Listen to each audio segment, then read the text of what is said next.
Ultrasaurus, introduce yourself. What do you stream? Um, and you were in the middle of talking about working on a farm. Yeah, so if you guys don't know who I am, hello, my name is Ultrasaurus. I love dinosaurs. I am a Canadian mixed race streamer, and we play a lot of simulation games on our stream. Simulation games, what are those? Those are things that you play on your computer or console that basically simulate real life things, such as flying planes, driving trains, farming, off-roading, racing, even like space sims too, which have been super mind-blowing for me. Um, and yes, I do play The Sims. No, I don't normally stream it. The Sims is a simulation game too, though. And yeah, just a little bit about me. I have a Bachelor of Science in Biology, and I actually do also work on a farm. We were just talking about that. And a lot of my education has a lot of crossover with my work on the farm because a lot of what really interested me and what I focused on was the ethics and welfare of animals, and specifically what that means for animals in intensified situations, so specifically farm animals. But yeah, that's pretty much me in a nutshell. I gotta ask you though, Velvet, because I love dinosaurs, clearly. Yeah. It's my username. What is your favorite dinosaur? Okay, Brontosaurus. I know Oh, exactly. No, stop. Did someone tell you to say that? No, because as a kid, I loved the long neck, and I don't know if it's a false memory, but I know as far as like toys, I know I had like a Brontosaurus and or a Stegosaurus, but it was always the Brontosaurus. Yeah, is that your favorite too? No, Uh-oh. that's actually really funny that you've said that. It's actually what my channel uses to egg me on. The Brontosaurus is actually a highly debated species. Oh. And I am on the side of the spectrum that basically there was a study released in 2017 that refuted that it actually was a genuine species, and I think that that study is bullshit. But anyways, it's that's why I'm like, did someone like tell you to say that? But no, sauropods are lovely. They are amazing. They are majestic, which is what the Brontosaurus was. And actually, my favorite dinosaur is a sauropod as well. It's the Amargasaurus. Okay. It's actually not the Ultrasaurus. And the Amargasaurus was a long-necked dinosaur that had dual fins running down from its neck all the way down its back, which was super spanky cool. I know. I can only imagine what type of creatures existed back then, and specifically even the size, because of the oxygen levels were different, and of course just being able to witness like what nature or through evolution allowed at the time. Oh my god, I can only imagine, like if we had a special time machine to just drop in there but still remain safe, not get eaten up. I would love to see the plants, the fauna, flora. Fun fact, you can technically see dinosaurs. It's a hypothetical situation, but it's very real that you could see them. So there's a light year, right, in space terms. It's the amount of time it takes light to travel 1 year. So theoretically, if you traveled back 65 million light years away and had a powerful enough telescope to view Earth, you could actually theoretically see dinosaurs on Earth. Yeah. Oh my god, I love it. I love that you shared that. So awesome. Love it. Well, do you have your snacks ready? I do. I've got it all lined up, and I have the streaming room closed because I can't be on cat patrol, and I'm sure she would love to eat a lot of this food over here. Yeah. So I have... what do I have? I have a couple of snacky things, a couple of maybe more desserty things, and then I have like some more meal stuff over here. Okay. Well, what are you thinking we should start with? If you want to run through, if you want to show us really quick, like what you have, sure. like just present to us, and then I'll show you mine. And then maybe just a little bit of background info before I share this food. I'm mixed race, so I am half European, half Asian. I am primarily Chinese, but we actually found out through doing a DNA test I actually am, to a small degree, like part Northern Indian and Bengali, which is Wow. super neat and interesting, but also makes a lot of sense. But Ooh. yeah, so a lot of my foods that I grew up with are very much like Chinese centric, but also very East Indian. Wonderful. Okay. So I have some fun foods here. I have some, I need to apologize for my pronunciation, by the way, because I don't use the right intonations. All good. But I've got some beef chung fan here, which is beef in rice noodles. I have some Love this siu collab mai, concept. which is... Congratulations on putting it together, Twitch Unity. Oh my god!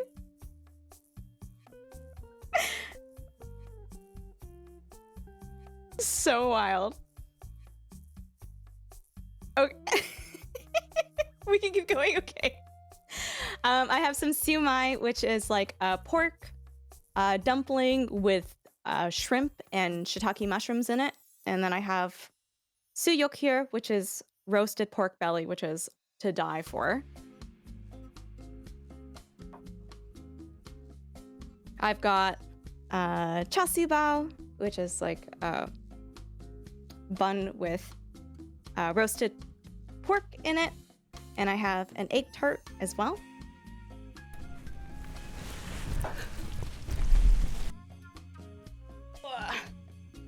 We have aloo prata made with... Are you doing okay? Yes. Oh my god. I just got bidet on. Hello, Meadow. Thank you, can see Meadow. I that. appreciate you. Oh, freaking Chef Toto, I see you. There's aloo prata made with ghee, raita, Ooh. and chana masala, or it's also called like chole.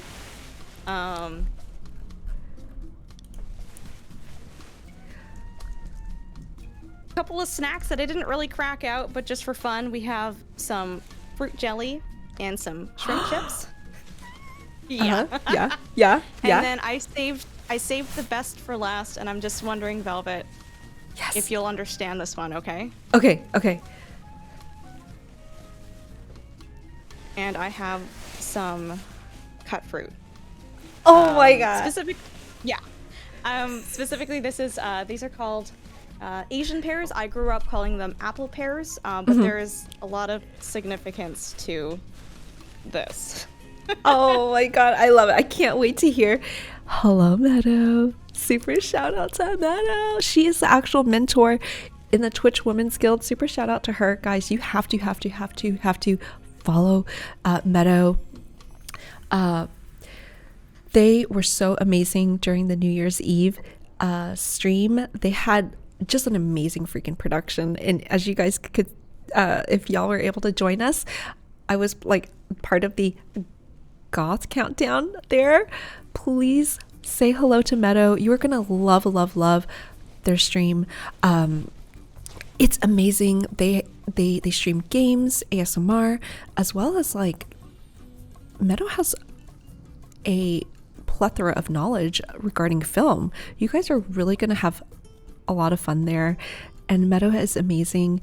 They have spent so much tireless hours helping others in the Twitch Women's Guild, so super shout out to them as well. Hi, thank you.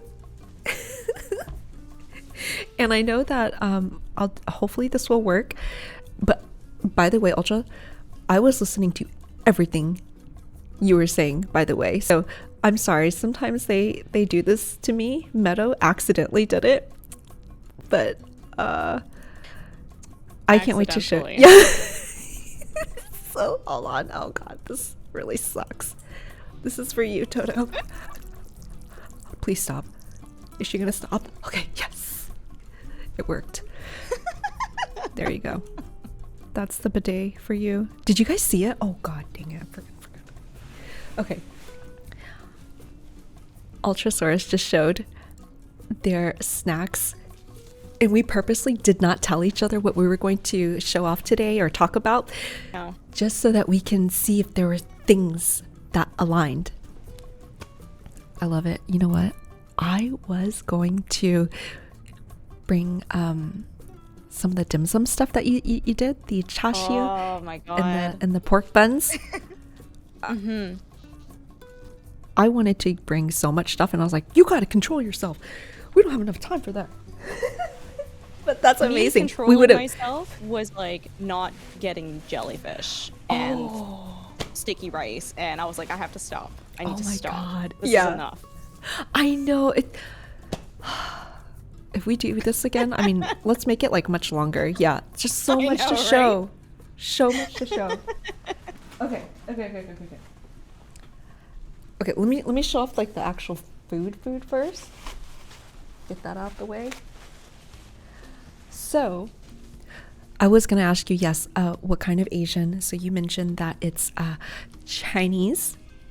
Mostly Chinese. And that's it's really hard for me to talk about this now because this DNA thing has been a new development. But I've grown up my entire life knowing myself as being half Chinese, like 50%, and so that's kind of still how I identify as, because that's what I was raised as.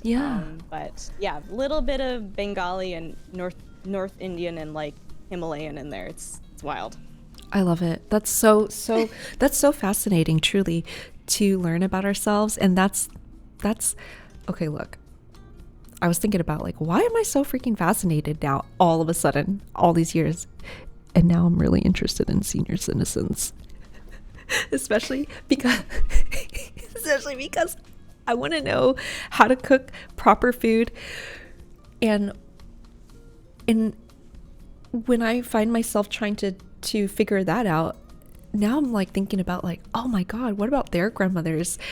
What were they making? And I know a lot of our ancestors have, when they were alive, obviously it was not such a great time, or there's a lot of difficulty, famine or things like that. So mainly because of the fact that I can't cook well these days has stemmed this interest in actually wanting to learn more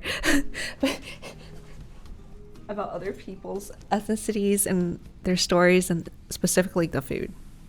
Okay, so this is something that I grew up with because for me, so my parents are Hong Kong, but my momster's side, that's a whole nother story, but my momster's side, she is Chinese, but they immigrated to Vietnam, so there's a lot of Wagyu is what you would call it. So a lot of the Asian parents that immigrated to America in like the 70s, 80s, that was a lot of them where they were Wagyu, where they can speak Chinese and Vietnamese because they were Chinese but grew up in Vietnam. So a lot of the mix in that food culture. So this is what I grew up. This is called thịt kho in Vietnamese. Oh god. So it's braised pork belly with boiled egg. Yeah. And so there's a lot of sauce, and you eat it with rice. Yeah.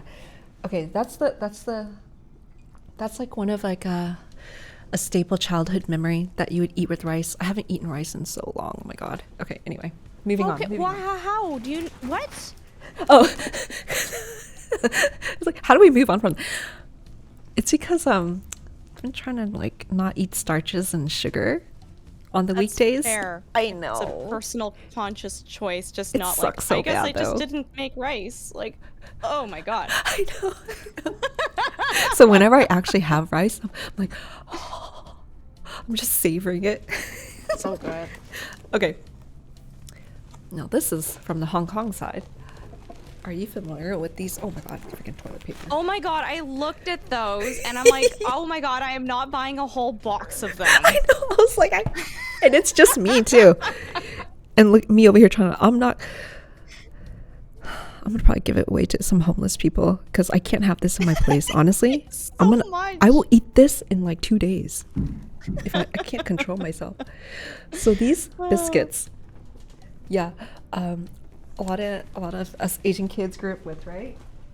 As you can see, I feel like they were always at like family gatherings, and it was Yes. like dessert, but like, okay.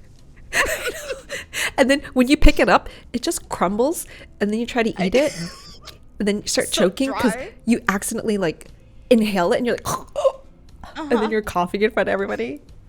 Those things. So of course, shrimp chips. Oh hell yeah, shrimp chips! Let's go. Every Asian kid totally grew up with this. Mm-hmm. All right. Now, I was like, I don't know if I should show these, or sorry, get these things. I was at the store yesterday and today, and I was just like pacing around. Everybody knows this, but I'm like, whatever, just show it, whatever. Because by now everybody knows. This is like Oh, at Pocky. Walmart, obviously. Yeah, everybody Love knows that. about this. But what I was gonna say with this, did you ever get 2 of them and then pretend they were chopsticks? Did you do that? 100%. I think I also pretended I was a walrus at some point too, and stuck like 2 of them like in my upper lip. Exactly. So that's what I wanted to know. Exactly. I know there's have you seen the Pockies now? There's so many flavors with like There's so many. Do you know there's Pocky for men? It is What? literally like that's the branding. What does that Only- even mean? only in Asia they would that they would dare produce that and then sell it in other countries. Hilarious. Yep. What does it mean? Is it like less sugary? Or I think it's a flavor. Like I I don't. need to find I this. don't know what flavor it is. Dunk might know actually, but we've there's a place nearby and they specialize in like Asian snacks, and they have like this Ooh. whole like area dedicated to Pocky, and it's just the Yes. wildest like Pocky for men, like just the wildest flavors like that you could have ever imagine. Oh my god. I'm gonna have to find that, and we have to do a side-by-side comparison. We need to know scientific We need reasons. to know. I think so too. Did you ever do Oh my these? god. The So dip? long ago. Oh my god. And it has like, and it's still, the little words on the sticks still crack me up. It doesn't make sense sometimes. And there's never enough dip. Because I'm like, get that No, chocolate. no, of course not. Oh my god, I haven't even thought about that snack in like Yeah. a really long time. Okay, I'll hurry up and run through mine, and then you can choose to talk more about whichever one. Okay. Oh my god. Haw flakes. Oh, stop it. Girl, I had to go to a specific Vietnamese, Chinese, Asian store to get this today. I was so scared to be late for the stream. Oh my god. Is this not Does OG? anyone in chat know what haw flakes are? Do you guys know what this is? Oh, it's I'm gonna do air quotation. It's candy. Yeah. It's candy. It's what you have at your grandparents' place when here's some candy. Yeah, it's like a roll with little pennies inside. It looks like pennies. Thin paper wait. Like They're like hard cardboard, yeah. hard weight paper, yeah, thin type of and I was still trying to figure out like what is a haw, because the ingredients is haw, sugar water, FD, idea. and C red number 40. So it's Great. haw. We don't even know what we're eating as kids. All right. I feel like it like gets better with age. Like Yeah. as a kid, you're like, this is candy. Yeah. Like I swear to God, I went trick or treating and I actually got haw flakes at some point too. Oh my But, god. like, as you get older, you're like, it's actually, I know. It's not like too you sweet. appreciate it better now. yeah. As a kid, I'm like, I don't want this. This is too Chinese for me. I'm trying to be Americanized. You know what I mean? I'm trying to be cool. Oh my God. I was not expecting you to bring up haw flakes. Oh my god. Okay, obviously I knew it wouldn't be like at H Mart, big grocery store chain, but it's Korean based. So I went to some others that are like 99 Ranch, that's really well known.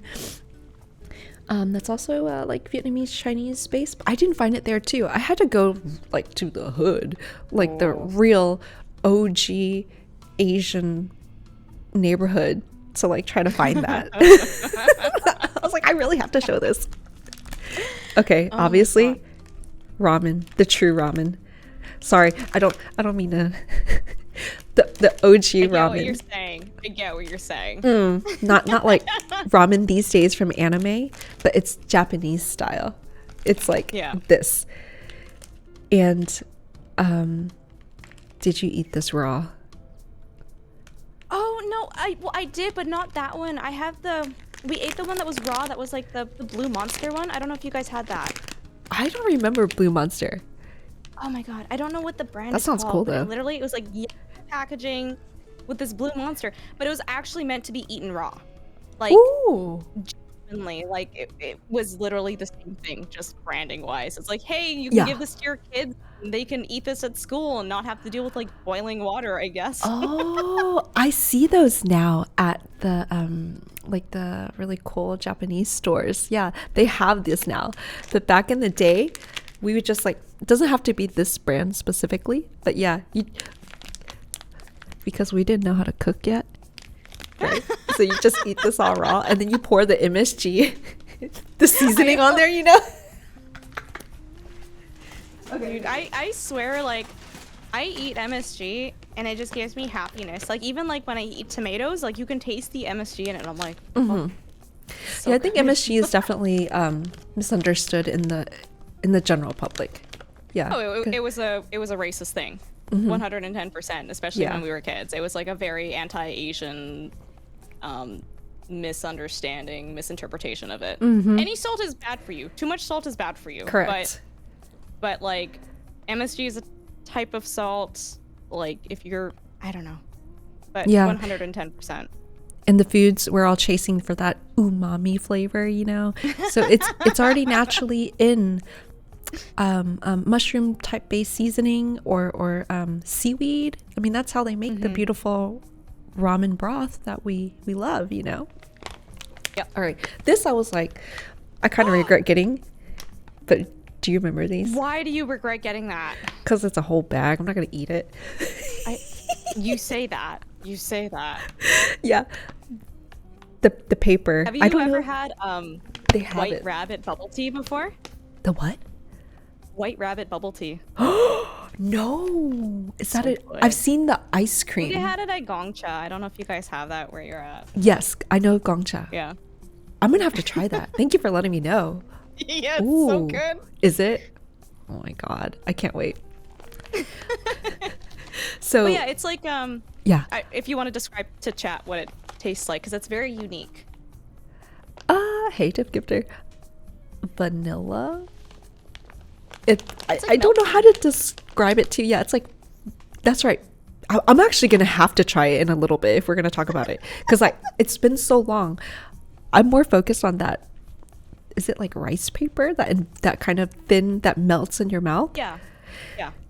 As a kid, I was like so dumb. I tried to peel it off as a challenge. I'm like, it never works. It's so difficult. It's like, hello, it's embedded into it. It's in the candy. Yeah. But yeah, it's like a milky vanilla is what I can remember. Yeah. Is that correct? Yeah. Okay. Yeah. Not too sweet, which is like a main theme with like a lot of like Asian like treats that have been around for a long time. Absolutely. And all the aunties and moms are always like, it's too sweet, it's too sweet. And if you make something and they say, not too sweet, that's actually a compliment. Best compliment. Best compliment you could get. Yeah. Oh my god, I'm so sorry. I have so much.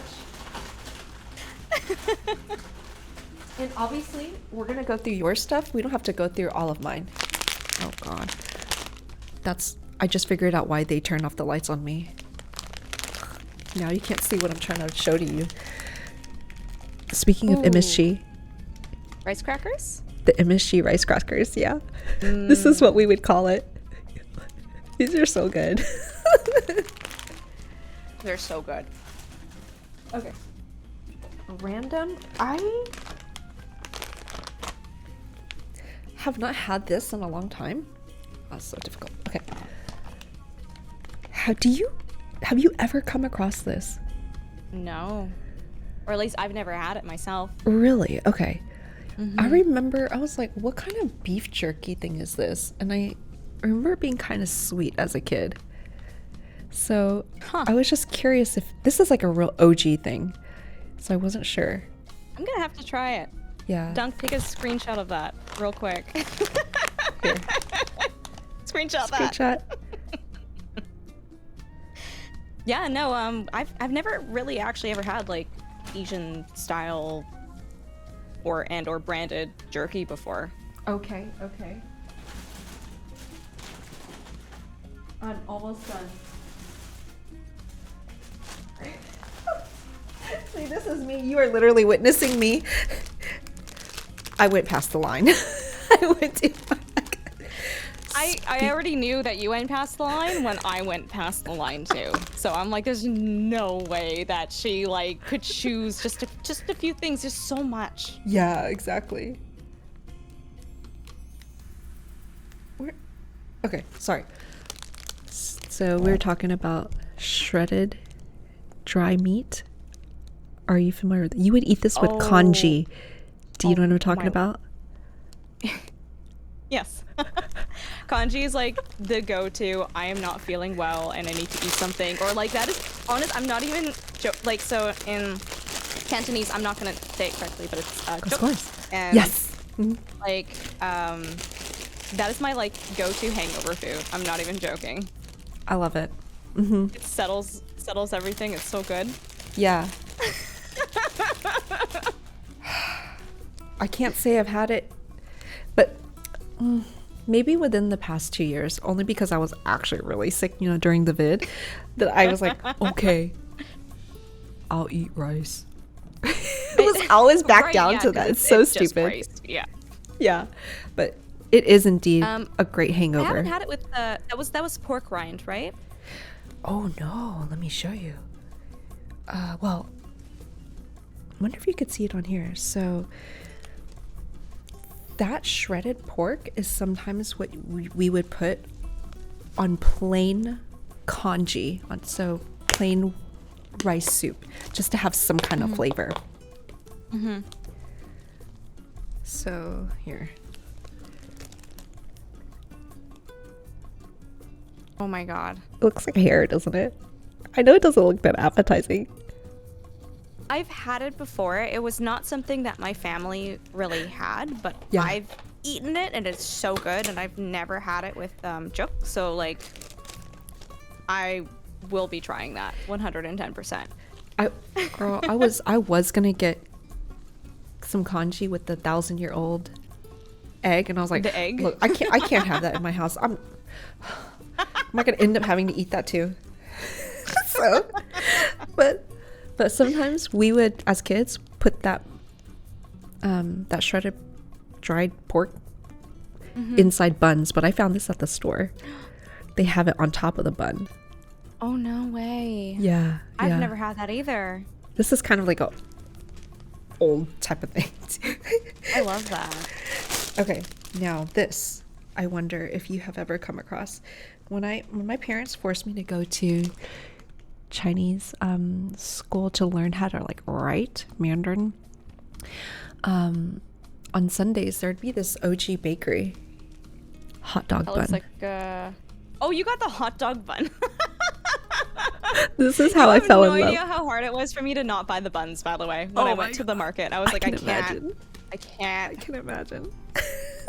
My favorites were always like the coconut buns. I really like those. Yes. Yeah. Yeah, those are so good. Oh my god. Okay, I'm almost done. Sorry. No, I'm loving this. Don't apologize. It's just it feels really nice to like connect on this level with someone else on Twitch, because I feel like a lot of the people that I meet, a lot of my experiences growing up and the foods I grew up with are just very different, and I just don't have that base level. But with you, like I'm so sorry, like off flakes. Oh my god. I know. I feel you. I totally understand. Absolutely. Did you have these? Oh my god. The gum? We still get them every now and then. They're so good. Yeah, you guys probably see these now at the really cute stores, maybe, depending on where you're at, when they have like a cute Asian area, you will see these little balls. They're like little balls of gum. They're so good. Yeah. They've lasted for a long time, like over the years, like the generations, you know? Like, okay. Final one. I actually did some research on this. And I felt like, oh, am I a food historian now? But it made me think, like, again, like I said, I don't know, it's maybe because it's like age, I'm more interested in like, yeah, where I'm total team human, obviously, but I am curious, like I want to hear more about, you know, what my ancestors, like what my ethnicity, what they did, where they came from, what they experienced, yeah, okay, sorry, I was gonna get into the whole thing.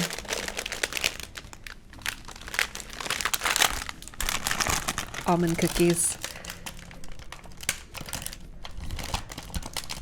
What do they look like inside the packaging? I'm not. I know, I just realized, Wait, like, you can't see it. Is it like the dry cookie with the almond on top? That's right. Oh. Look, it's already open. See, this is why I said I can't have these things. Because I already had 2 last night. Oh. That's right, Oh the my almond cookie. God. The classic almond cookie. So what these, what did you find out about it? so these guys. Original version, possibly, in China, was walnut. It would have a walnut in the middle. So the immigrants that came here in the mid 19th century, so that would be 1850s-ish, when they went to San Francisco to work on the railroads or to be labor for gold industry, they created their own Chinatown. And this is the known, at least from what I quickly, Dr. Google, known time when almond cookie existed. There's no history of almond cookie in Chinese history before that time. So it is indeed a Chinese American thing, just like much of what maybe a lot of us in the chat know as Chinese food. It's actually Chinese American inventions that were created somewhere around that time, or more around the time of the 70s, when the other more modern immigration started coming into America. And that's how we assimilated, our parents tried to make money, because that's what they knew how to do, is cook really good food, and to try to break that barrier of, hardcore racism. And I went down a rabbit hole regarding this freaking almond cookie during that time period, the 1850s. I had no idea how much hardcore discrimination it was at that time. But anyway, so that's a Chinese American invention, at least that we know of for now. And I just learned something. Yeah. That's super fun that you looked that up. That's super cool. I know, it's such a distinct taste too. It's because I already tasted it. I was naughty last night. It's a crumbly, sandy texture that's not too sweet. Oh, and one last thing. Grass jelly. Oh my God, so good. Grass So jelly. And I was like, good. what the hell is grass jelly? As a kid, they're always like, drink it because it will learn. So you're not hot, as they say, but not hot as in temperature.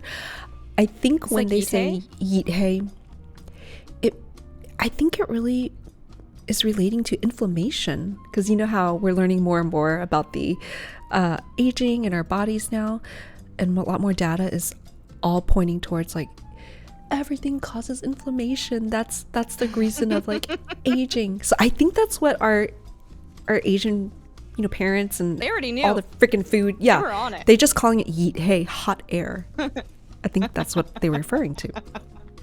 Anyway, what would you like to taste test first, or if you would like to talk about first? I feel like just for the essence of time, Yeah. I think it's good to talk about things. I feel like we're gonna run out of time if we like eat I all this know. delicious food. But I'm gonna prioritize. I feel like the foods that are the most important and mean the most. Yeah. So Dunk is in chat. He's my fiance, and I've taught him well. Uh-huh. Needs warm Oh, water. the warm water. Yeah, Oh the my god. water's not good. I know. Never He cold knows. water. No. Exactly. But yeah, I wanted to bring this out, and I was actually Perfect. curious, Velvet. I wanted to hear what your thoughts were on this before I even said anything. Okay, thank you for asking. I love this. Okay. The cut fruit situation. Again, it's my fault. It's totally my fault. These days, I went too far down the spectrum of like low carb, tried to not to keep it too sweet. And I really kind of fucked myself over. So now I realize like I don't cook well anymore. Anyway, I also eliminated fruit. But I learned something recently regarding fruit. It actually is okay because there's fiber. So I have been reintroducing myself to fruit now. So us Asian kids growing up, parents are always like, eat more fruit, eat more fruit. And they're always like in the kitchen cutting up something, some kind of fruit, some kind of exotic thing. Fruit is so prized, especially if you guys have seen like, you know, YouTube videos or Anthony Bourdain, shows like that. Especially in Japan, because it's, I guess the growing conditions are a little bit more challenging, I suppose. And of course they put in their entire passion into it. Fruit is prized. Like an apple could be $100, or like I saw strawberries for like $50. But Oh my god. I really want to taste them. Strawberries. I know, I'm like, how good are these strawberries? But cut fruit was always a thing, always available. Now with the pear, let's see. Little stories that my parents would say regarding pear, because in Cantonese it's lei. So she said something like, never cut the pear in half and then you eat one half and your partner eats the other half, because that sounds like the word lei fan, meaning divorce, like splitting up. These little things was freaking. So share us your thoughts. So we actually had I call this apple pear. I don't know what's correct because in the stores it's Asian pear, but we actually had an apple pear tree in our backyard, and like I grew up in a very Asian centric place, and like all of the aunties and uncles in the neighborhood, we would all like have different fruit trees, and we would all like trade these fruits with each other. But cut fruit to me, and this is a bit of a deep topic. But essentially, when you grow up with like an Asian family, Asian parents, it's not like American or European culture where your family tells you that they love you and they verbalize their affection for you. Exactly. And it is like kind of hard growing up, especially like I'm in Canada, and like just seeing kind of the dichotomy between like how my friends were treated by their parents and like how I was treated. But you grow up to learn that in Asian culture there are different ways to show love, and in Asian culture I think it's more what's the word, labor of love. Yes. Which is very important. It's what you do for someone, it's not what you say or necessarily the affection. And so kind of universally in a lot of Asian cultures, not just Chinese, fresh cut fruit is basically your parents' way of telling you that they love you. And you would never ask for this. They would just appear, cut, and always like I didn't skin these because I don't mind the skin, but always like the skin is taken off. I even knew my parents didn't do this, but I knew some parents that would skin grapes for their kids. Oh my goodness. Because like I guess like the skin is considered like dirty and not good, which is not true. Sure. Yeah, has all the vitamins. But I know. But to me, this is my mom's way and my grandma's way of like telling me that they loved me and they cared about me, and this is my way of like, especially like carrying on the tradition. Like if Dunk didn't grow up with this, but if I cut him fresh cut fruit, he's like, oh, like he gets really excited because he understands like the meaning behind it. It's not just like, here's some food. It's like, no, like I was thinking of you and I cut this fruit up nicely for you, and like I'm thinking of your wellness and health, and it's just, yeah, it's just it's been nice kind of coming to terms with like, I don't know, yeah, growing up in North America, why are my parents like this? Why aren't my parents like that? Like why aren't they as affectionate? But you grow to learn like, no, there's affection and there's love, but it's different. Wow, thank you so much for sharing that, because let me try to quickly run through it. That's actually a really good point that you brought up, that within certain ethnicities, well known with growing up Asian, is that our parents, they don't hug, they don't, or sorry, just mine, but, or general blanket statement, you know, no touching as far as like the hugging, I love you, you're doing great, never. At least for me. Mine was different in the sense where I wish I did have an experience like my other Asian friends, but I was always wanting to eat at other people's house. Sorry, that's like a new thing that I discovered too. Hi, love Luna Moth. I would like to eat at other people's houses because at my house, it was bad. A lot of mental abuse and physical abuse, like literally take my ass to the living room by the arm and get beaten for I don't know what.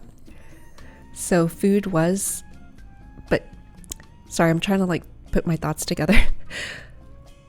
Take your time. Now, decades later, it's a complicated relationship, but I am more focused on the word respect. So respect for what my parents went through and trying to understand a little bit more. And you actually made me right now remember like that fact is that, yeah, they at least cared for you and fed you. And that's how they knew how to show care is, hey, eat the fruit because we know it's good for you, you know? Having it always prepared. But I love that your experience, you had a grandma. My grandparents from my momster's side passed away like before they immigrated to America. And then my dad's Hong Kong side, she never got to come to America. So I only talked to her on the phone as a kid. Mm-hmm. Really faint memories that I can remember, but I always loved hearing about others having that though. So I wish I had that so much. So I love that you had that experience. So thank you for sharing that and reminding me personally, or anyone else in the chat. It's like, as you get older, you start to have a little bit more empathy, compassion. There's some things obviously you shouldn't forgive, but it's having that understanding to kind of see a little bit beyond some things. So that's so wonderful. So you see how different my explanation was when you asked me first, and then yours. Mm-hmm. Yours is the true meaning of what that is, but it's because of mine is filtered through my experience. I was just like, yeah, they always have it, and like, boys should eat it. That's how I explained it. You see? So I love that you shared the true meaning of why the parents and the grandparents do that. Love it. It took me, thank you so much for sharing your experiences, by the way, and I knew I was gonna cry during this stream because it's I'm like thinking of the food and the meaning behind it, and like Asian culture, like food is so important to us that like there's just so many memories and like things tied to it. Like food is just so important. Yeah. And I was like, oh god, my goal tonight is to not cry on stage. Yeah, I knew it. I knew this was gonna happen to the both of us. Yep. I know. But no, like, I mean, at the very least, like, I have this perspective now as an adult, but like, it is hard for us growing up to like, you make these comparisons and, you know, just why are my parents like this and why can't they be like neighbors' parents? And like, it's taken me a long time to like take a step back and like reflect and appreciate, like, there are some aspects of like my upbringing that I'm not a fan of and I wish it were different, but it's the culture, it's the time, it's how they were raised, and it's just having some reflection and some empathy for what they even had to go through too, right? But it's taken a long time for me to get to this spot where I feel I look back on things now and I feel less angry and upset and a little bit more understanding, I guess. Yeah, At least for my exactly situation. it. Yeah, I'm still trying to get through that. I had to go to therapy last year. But good for you. But over time, it's like, even now, like when they ask me to go out to dinner, because they want to have the Chinese style, you know, family dinner, of course. And you know what that entails. So, and I'm like, I have to mentally prepare, because it takes me it's less time now, but before it'd be like 3 days for me to get over the anger, because she's always going to say something to be passive aggressive, to compare and just make you feel like you're worthless and hate your choices in life always. So anyway, I was going to ask you, oh sorry, is there anything else that you wanted to regarding the pears, the cut fruit? Okay. When you went to school, did you bring lunch from home? Did your parents? How was that? Oh, so I didn't. So I grew up in Canada, but I grew up in a city that was actually like, if you were not Asian, you were a minority. Oh. But it's, yeah. That's unique. Okay. Which is, maybe we can deep dive into this another time, but essentially, like I've moved cities, and so I went from living in a very Asian-centric city to a not Asian-centric city, and so as someone who's mixed race, I actually experienced a lot of racism for being half white when I was in the more Asian-centric city, and a lot of racism when I was in the city that wasn't. Which kind of makes me who I am, in the sense that, like, it's just in general, for being a mixed race person, you're neither here nor there.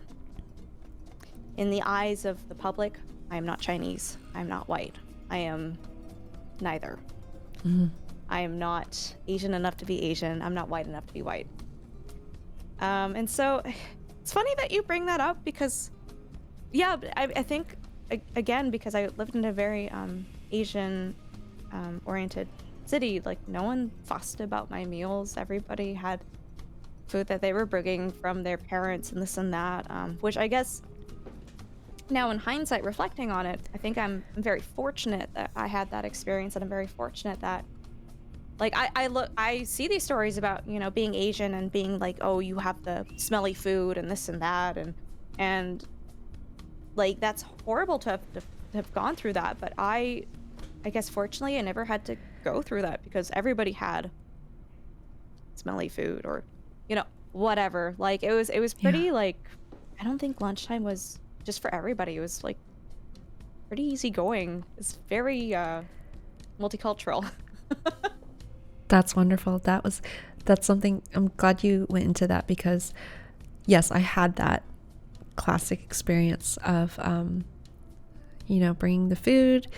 As soon as you open it up, you know, you're getting the looks from the other kids, and they're like, ew. So, but that's what I wanted to touch up on, because what I heard when you were on Meadows stream. You shared a little bit about that, and that completely surprised me because I never thought in that perspective that you received the racism not just from the obvious, from other non-Asian community, but you received it from your own, the other side that I didn't even think about, from other Asian kids regarding your accent. So even you still, I noticed that you have to kind of have like a disclaimer.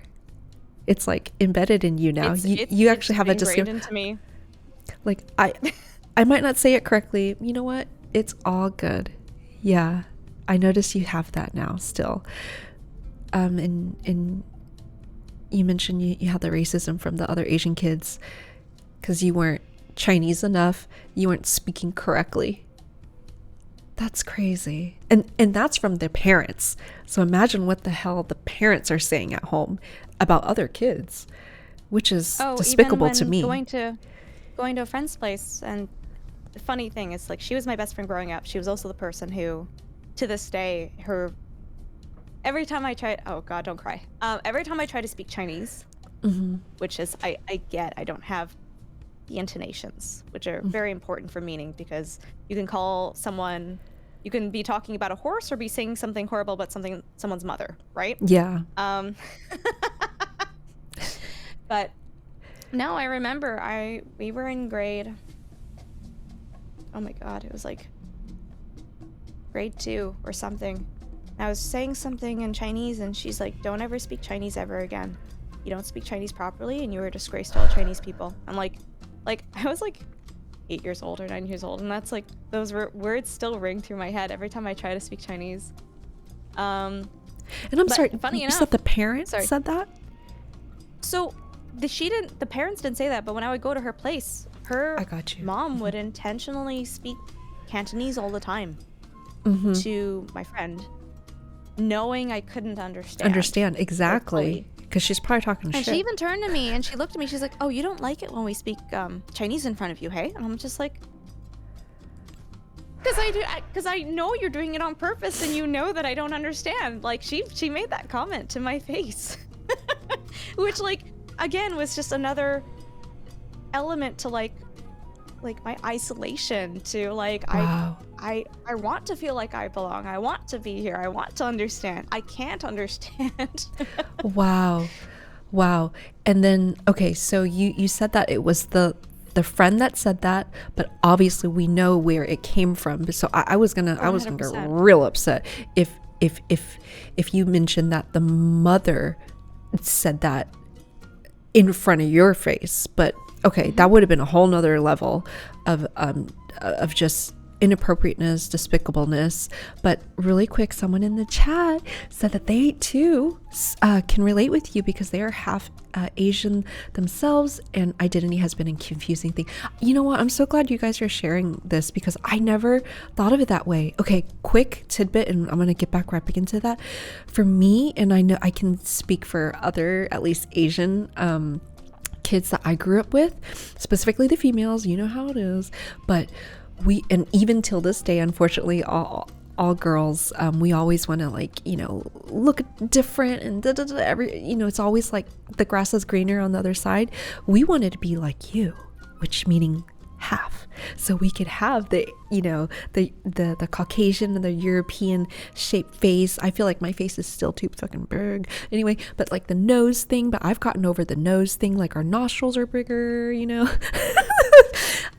We wanted to be mixed race, and I didn't think about that until I heard your story. Like, yo, they experienced the racism not from just one side, it's both the sides. So they, like what Impreza was saying, it's like confusing for them. You're neither here or there. You're not accepted by either.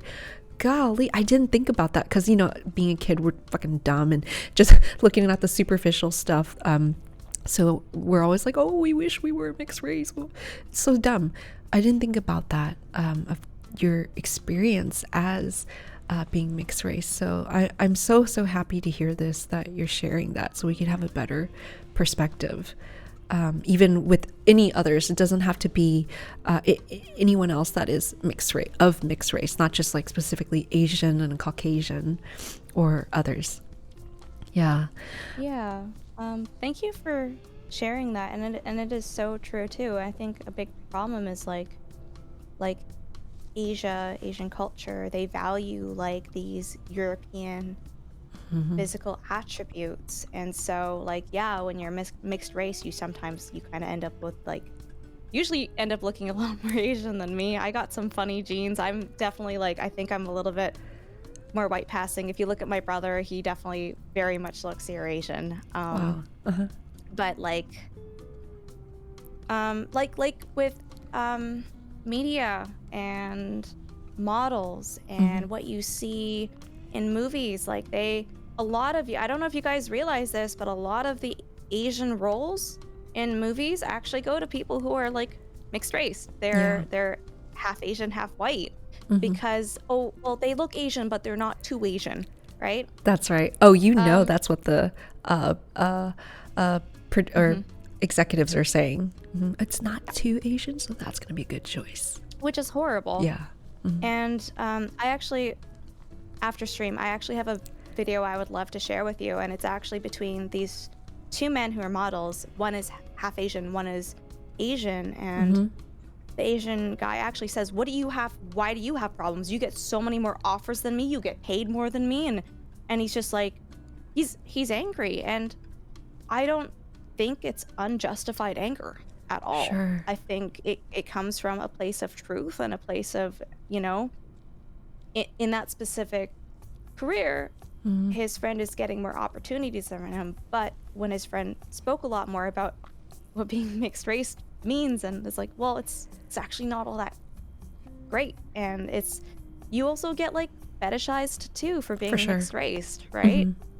That like, I just think like it's important that we all understand that we all have our struggles, we all have our problems, we all go through it, and sometimes it's just more apparent or sometimes less apparent than others, and it's a problem with, I feel like, I might be wrong and you can correct me, but I feel like cultural shifts are changing. I feel like Asians are embracing themselves more now than they did before when we were kids, where it was very European based. Like, I feel like people are really embracing themselves and their culture and their attributes more than, I want to be like these people. And I've noticed that 110%. Which is nice to see. But yeah, I feel the same. I have seen that shift. Yeah. Thank you. Yeah, that's what I really wanted to hear more about, because I was just astonished when I realized I had never thought about that perspective ever, and I just felt so ridiculous for not having to think like that. But I also understand, because I don't live that life, therefore that's the same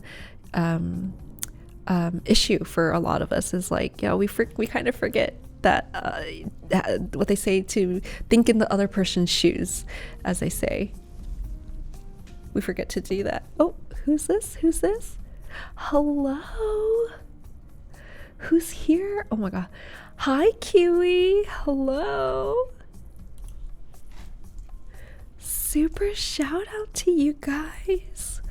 Let me do Kiwi. Hi, Kiwi song. Hi. Welcome, you guys. Thank you so much and thank you for gifting to Kiwi song. Thank you. Guys, hi. You came in at a perfect time. Ultrasaurus and I were talking about we showed off a bunch of nostalgic childhood snacks. Oh my god, that was a tier 3. Thank you so much, guys. Thank you. I also, side note, I know my community, and I know we have shared communities now. You guys are so generous. Thank you so much for spending your hard-earned money. I know we all have bills and things and other things to take care of, especially ourselves. So thank you so much for being so generous and helping us out. Thank you. Kiwi, how was your stream? Hello. Thank you. Oh my god, you guys are going crazy. Thank you. And guys, if you guys are subbed on a normal day, I think it should happen today. But if you do the egg emote, my toxic community can show you. They can teach you. If you do the 3 Helgas, you can bring Helga on the screen. If you throw an egg at me, you could do that. You could bring the 3 Sescos. So there's like secret stuff. There is a chat GPT, Helga GPT in the chat, but every time I mention that, then my chat's gonna go crazy. Yeah, there you go. See, you guys are throwing eggs at me now. Yeah. Hello. First day of playing, Red Dead 2. Cool. I started Red Dead 2 at some point, but then I stopped because my gaming laptop couldn't handle it. It was all pixelated. So I never went back in there. I'm scared to get back in the games because I'm just gonna get too caught up in it. But we were talking about childhood nostalgic foods and snacks and the stories surrounding them, and some of those stories are going to bring some pain or some happy memories, because that's what life is all about. It's part of that dynamic. And you guys came in at the part where we were talking about growing up Asian in our communities, going to school. For me, I brought Chinese food to school during lunch. And of course, that classic result of that was like all the kids were like, ew, oh my God. You know, it's not their fault. It's because kids don't understand. It's all good. Now we understand that, right? And then Ultrasaurus in turn was sharing her story, which I was saying I didn't even know to think about that perspective, because she is mixed race. She was neither here or there, so ostracized from the own Asian kids in her own community, and even, you know, everyone else. So everyone else being like, you know, whenever she was in a non-Asian centric community. So we were learning about that. Yeah, every Asian American kid has that lunchbox story. Yeah, you need to take a break from the screen. Okay, good, all good. Take care of yourself. Thank you so much for bringing by your friends. Thank you so much. Okay, so Ultrasaurus, what would you like to talk about next or share next? Any other specific foods that you wanted to make sure that we got to? Hey, yeah, because my mom made it for stream. Yes, and she was like, well, make sure you garnish it nicely, and I put all these she put so much work into it. I need to show you guys this. Please show us. Oh, you know, mom, auntie, basically family made food. God damn it, that's the best. Oh, it's the best. It's so good. And it's just like, I don't know if you feel the same way, but like when I go to so a lot of my upbringing, because my entire Chinese side of the family, they were all born and raised in India. So a lot of what we grew up with, like, it was primarily Chinese culture, but food-wise, it was always like just this mishmash of Chinese and East Indian food all the time. That's so cool. Yeah. It was, love it. I even had like an ex who at the time was like, if we break up, can I still come to your mom's place for food? I was like, no, but like, yeah, it's good food, right? Love it. The snackable noodles were mommy. What? Oh yeah, they were. Oh my God, I need to send you that later. Oh, that brand. Okay, I think you know. I remember the logo because going to like H Mart. Monster. Got you. I think I have seen that at like H Mart. Yes, I love it, and it's like ramen that you're supposed to eat dry. Got it. Yeah. Yeah, what is this dish called? Like, well, it's a lot of things actually. So this is actually, I cried when I tried to make it. I was when I was talking with you off stream. This is what I was trying to make. Yeah. This is I switched you. Oh, okay, sorry. Yeah. This is we paratha. Want to see everything. And this is a doughy, savory thing. It's not roti. Roti's different.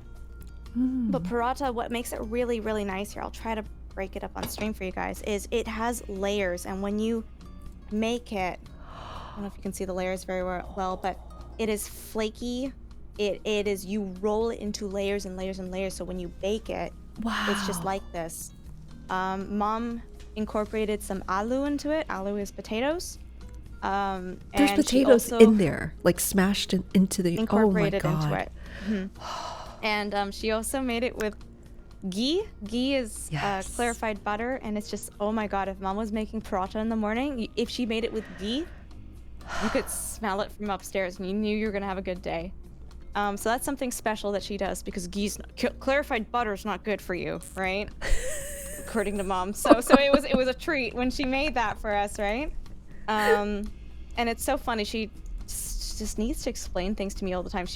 I went over today to grab it, and she's like trying to explain to me what ghee is. I'm like, Mom, Right. I know what ghee is. We grew up with this. But we used to have this for breakfast every single day. This is our breakfast. We didn't have pancakes. We didn't have crepes or whatever. Like, we would have this, and it was very versatile because you could have it with like jam in the morning, or sometimes we would put like yogurt in it, melted cheese. So good.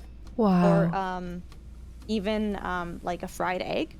But usually, like, typically it's eaten not as a breakfast food, but as like more of a dinner food. And basically what I have here on the side Yeah. is that is chana masala, or also like chole. But it's like chickpeas. Oh my god. Ooh. Chickpeas, curried with lots of spices, and I've got like raw onions and lime juice, cilantro, and all sorts of other good stuff on there. And so you would typically, how you eat paratha is you take some of the chickpeas, and in East Indian food you eat a lot with your hands, so you just rip off. Can you piece of do it? paratha and, You want like- to take a bite? Show us. Yeah, sure. We need to know how to properly eat this. This is amazing. I'm so glad you shared, because that was my next question. Like, that does look like This a is like a typical versatile dinner. thing. Yeah.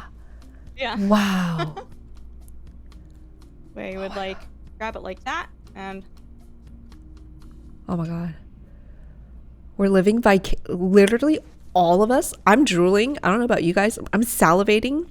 We are living vicariously through you right now. Oh my god.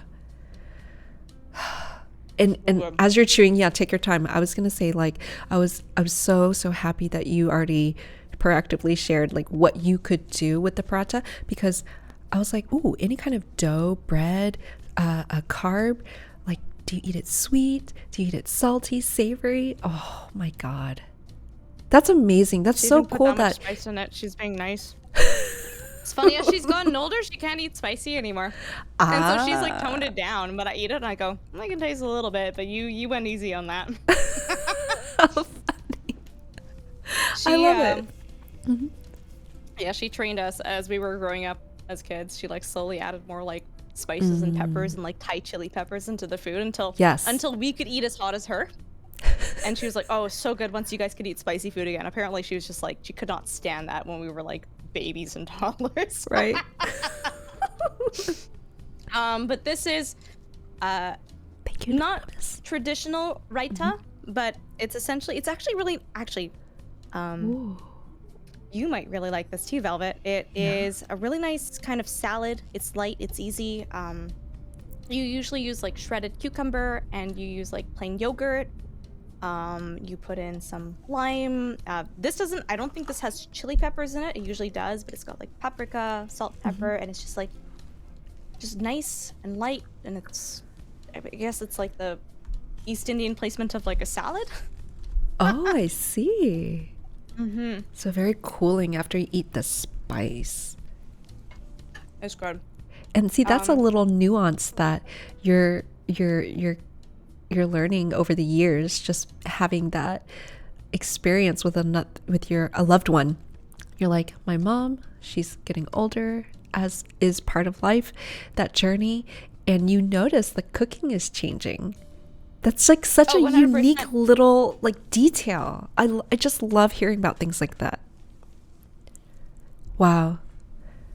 Thank you so much for showing. Yes, go ahead. Yeah, of course. I was just gonna say, like, yeah, like East Indian culture has been very huge part of my upbringing, and now I'm learning as of a few months ago, it actually culturally does take like a part in like who I am too.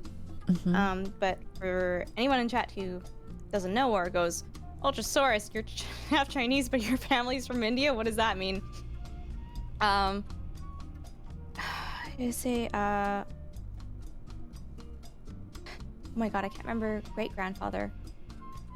Po Tai, Gong Tai Tai, was from mainland China, and he was wanting to go to Australia.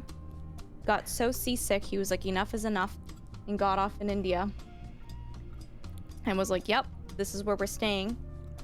Separated from his first wife, so he sent a letter back to mainland China asking for another wife. And they shipped my Po Tai Tai to India, where she knew no one and didn't know what this man looked like. And they had 12 kids together. Wow. And one of which was my popo.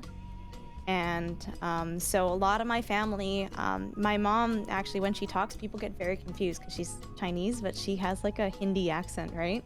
Wow. So she can understand Cantonese. She can't really speak it. She can speak Hindi. But the older generation, like my grandmother's generation, they can speak fluently English, Hindi, and Cantonese. And they can, it's the wildest thing listening to them gossip on the phone with each other because they swap between the three languages like flawlessly. I can only, that's exactly how it is with growing up Asian, because minimum it's gonna be bilingual. And then when you hear the aunties and everyone speaking with each other, they're flip-flopping between like minimum 2, 3, 4 languages at times. It's wild. Wow. Thank you for sharing that, because that is so unique and kind of goes to show you like how it was back then. Like, I need another wifey. Just mail to your village in China. I need another wife. Thank you. I was actually fortunate enough that so all of my family, we all immigrated from India to Canada, pretty much together. Great. So I was fortunate enough. I actually did get to meet my potai. Wow. I have memories of her. She died when I was like 3 years old. But like just an incredible woman for having to travel across countries and make that cultural change. And I don't know how much say she had in that, but exactly, just absolutely incredible. And I was wondering, Velvet, what you've brought today, what would you like to share with us? Oh, yeah. I'm really curious out of everything you've brought. So you actually just helped me remember something. Like I said, I never met my grandmother from my dad's side, the Hong Kong side, but you just brought up something, a memory for me. So as a kid, as an idiot kid, I did not like my grandmother, just not even like meeting her, but like every time they would make me talk to her, like, it's a call long distance, it's a lot of money, on the phone back then, right before cell phones. It's a lot of money, you have to talk to her, be respectful. But it was because I heard of the story. Sorry. Yeah, exactly. I heard of the story that, so it's 4 brothers, 1 sister, but she had to, of course, give away the girl. She was from those times where you give away the girl, because 1, yes, not valuable is the thinking, and 2, because at the time, by that time, my grandmother, because of like Mao, the communism, so time period to kind of set the tone. This is like 1900, literally. So 1920s, 1910, around there. There's poverty, there's famine. So she gave away the girl or sold her to another family. And I asked my dad, like, do you guys ever find her? Like, where is she now? And they said that they don't know how to get in contact with her, but they have heard they did, somebody found somebody, but they said that, like, no, she's actually good. She did get with a good family, because that's who you usually sell to, or at the time, couples that couldn't have kids for whatever reason, but could provide a better life. But she's doing good. Like, apparently she married a great husband in some kind of industry, or the stock market, I don't know. I have no idea. I would love to meet her, just to know about more about what she felt, what she grew up with. Was that family nice to her? You know, that whole thing. But that's so cool that you didn't only bring something purely Chinese, because you too have that other experience of like not just mixed race, obviously, but within the Asian side, you have like this other part of the story that's Indian, because your great grandfather went to India on a whim because like, I'm tired of this. I'm Australia. seasick. I'm not dealing with boats anymore. Yeah. I love it. That's how it goes, the adventure, right? So because you showed that, and that was the most meaningful food that you had today because your mom made it. Oh my God. We just learned something new about the prata. Now I'm going to really pay attention to see if I can get that anywhere, because most Indian restaurants in my area haven't gone. You can usually get it, but it's like, I feel like this would be more of like a it's not- specialty home cooked thing. I feel like you would also understand this. Like, for me, because I grew up with Chinese food and I grew up in Indian food, go to a Chinese restaurant or like an Eastern Indian restaurant or an Indian fusion restaurant, the flavors are so strong and it's so salty, and it's just like everything is like tenfold, because it's like, you gotta know it's Indian food. Like, I don't know, but it's like, it's not, sure, it's tasty, but I'm just like, oh, this isn't it though. Yeah. It's not the same. Yeah, I know what you mean. Yeah, especially I know we have a lot of folks in the chat that have experienced Indian or Chinese food or any kind of ethnicity, but that's my thing. I want to try it at someone's house because it's always like Americanized version, or if it's not a blatant Americanized version, it's definitely tailored to an American palate or wherever the restaurant is located at. So I love hearing about like the real deal. So I know what you mean. Like, that's actually why I haven't gone to an Indian restaurant in a while, because I know it's Americanized a little bit and I want to know the real deal. Or sometimes the dishes that actual Indian families grow up with, just as we know for being Chinese, we know it's not available at all restaurants. You have to know which ones to seek out to have that true like, oh, that's the other dish that we truly have. Yeah, Dunk. It's not gonna be like General Cho's chicken that we're eating for family dinner. That's You know what I mean? Authentic Chinese food? Yeah, it's gonna be like steamed fish, things like that. I always used to eat the, oh my God, like I always used to eat the steamed fish eye.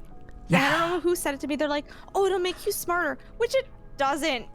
It doesn't. Oh my but God. I was like so excited as a kid. I'm like, I get this very special part of the fish that no one else is having. Yeah, I love that you freaking mentioned the eyeballs. I know a lot of people are gonna get like squeamish and grossed out, but it's like this I know the texture. It's like gelatinous-y, but It's fish. it is good. I know, that's right. Everything is like, eat this, it's gonna make you smarter. I know. Shoot, be like Einstein IQ level at this point. And all the gross stuff I've eaten from growing up, you know. Yeah, the eye in the cheeks. Yeah, Monty. Hey, so this is something I did not make. I was debating pacing around the grocery store last night, like, should I make it? No, I don't want to have a whole thing because it's how you make this is caramelize the sugar. And I'm like, see, I messed myself up. I should have made it, but whatever. I went back to the grocery store food court today, the Vietnamese one. So my part of my experience growing up within my family is that there's Chinese, so specifically Cantonese and Vietnamese influence, because as I mentioned before, my momster's family Chinese, but they grew up in Vietnam. So they had a restaurant and all that. And I think most, like I said earlier, most Cantonese speaking Asians that immigrated to America during that wave, the 70s, They too can speak Cantonese and Vietnamese, so a lot of our food culture is mixed. So I have that Vietnamese dish, the braised pork belly. So it's always like a fat layer, the fat layer on top, and then the pork, and then boiled egg. How you make this is actually really simple. You just caramelize sugar and you cook it low and slow, the braised pork. It's fish sauce. It's funny that you mentioned this training yourself with the spice. That's what I did. So my mom, she would cook a lot of Vietnamese food during the weekends. And it's the Vietnamese fish sauce, the nước mắm.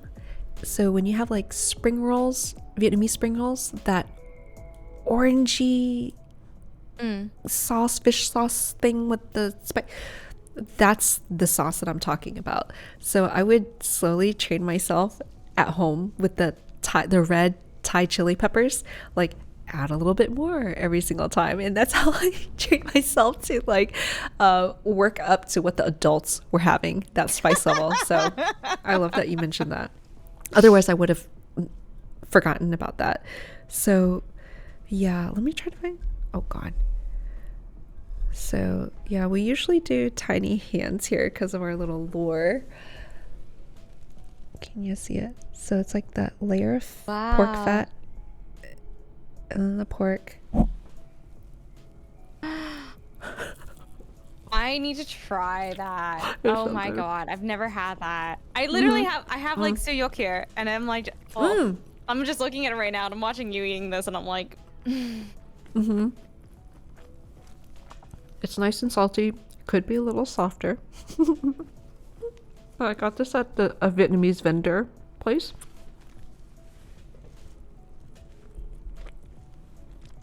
And I'll show you the boiled egg. The boiled egg is like the prize, honestly. Because you would eat this with rice, you would pour the sauce on top of rice.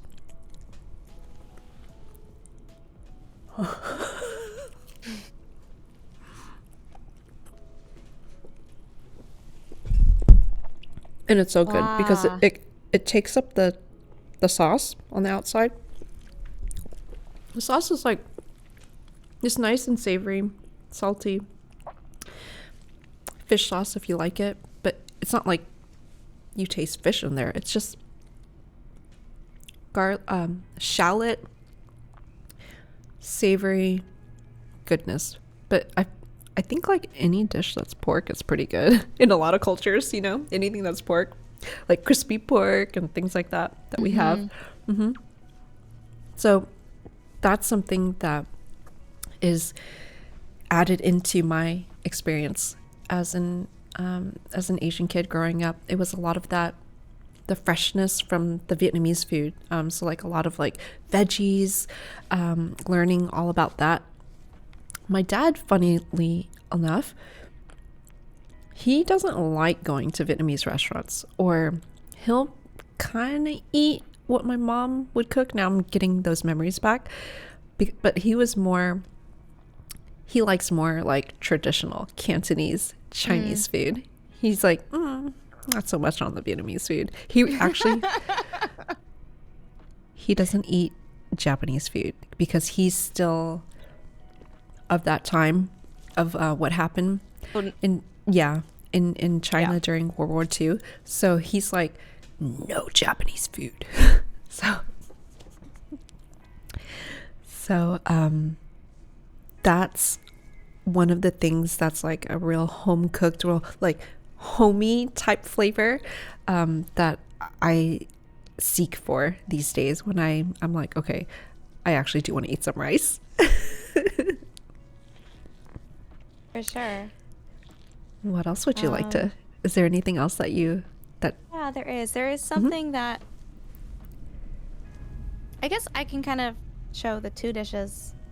I kind of have a story. I have a thing built out. But it's Yeah. also like in you sharing your experiences and a little bit more about yourself. I also feel like in me talking about this, I feel like we have some parallels between each other, and I feel like I hope that in what I talk about, you can maybe feel inspired by it. So, Hi, Phantom. I see you. so these dishes here remind me of my grandma, of my papa. Yeah. For multiple different reasons. But primarily, so the barbecued pork butt. It's so funny. Certain things, I'm like, how do you say this in English? Like, I'm like, Yeah, we like, gotta process it. Yeah, and it's only certain things because my grandma actually primarily raised me. I spent most of my early years of my life with her, and she spoke a lot of Cantonese to me. So there's actually a good number of words where I instantly think of the Cantonese, and I'm like, oh my god, how do you say kanji? Like, how do you say kanji again? Because I just think chok, right? Yeah. And I'm like, but Popo, I loved her a lot. She's very inspirational to me, and she took such good care of me, and she's the reason I do know the little Cantonese I do. Whatever you would yell at a 3-year-old child, I know. Hurry up, eat, don't touch. Like, Don't touch. Motao. I love it. I was a handful, okay? But even when I wasn't being like taking care of her, she would always go and get like a char siu bao and egg tart for us and all sorts of treats. And she would sometimes like be busing for like, she would bus for an hour to go to these like bakeries and then like bus and bring it all the way back home. And she's the reason why I mentioned to you, I can't eat pineapple or pomegranate because she found out I liked 1 year pineapple and she bought it for a month straight or the entire summer. And you can't say, no, Popo, I don't want any more, because she went for an hour to buy it and she chopped it up nicely. And I'm like, oh, Jesus Christ, I have to eat this now. Yeah. Same thing with pomegranate. But the rice noodle, the chungfan, she would also like often make this for us too, which is really nice and special. But she passed away in 2020, so it was during COVID, but not due to COVID, and it was like it was really hard for me because like because of how she raised me, I almost viewed her as like another parent. And because of culturally, a lot of my family's from India, like my mom was born and raised in India. She is Chinese. She does have a lot of Chinese culture, but my grandma was the one that like spoke to me in Cantonese. My grandma was the one who taught me a lot of Chinese culture. My grandma was the one who put like Mangkanyao on like tiger balm on things that did not need tiger balm on them, which stung to high heaven. But like it was just like I felt like, as someone who I personally feel like I'm very white passing, I felt like a lot of my Chinese identification and culture and my ties to being Chinese were from her. And so when she passed away, I felt a little lost. I was like, well, like I just didn't feel as Chinese as I did before, and I felt like there was like a huge loss to me, and there was just so many things that I wish that I could have asked her or spoke to her about, or just so many things that like just left with her, unfortunately. But one thing that I do in my life to make, oh my god, I don't want to cry. One thing that I do to make myself feel not only closer to her, but also closer to my ancestors and closer to the culture is, I've been teaching myself how to cook Chinese food.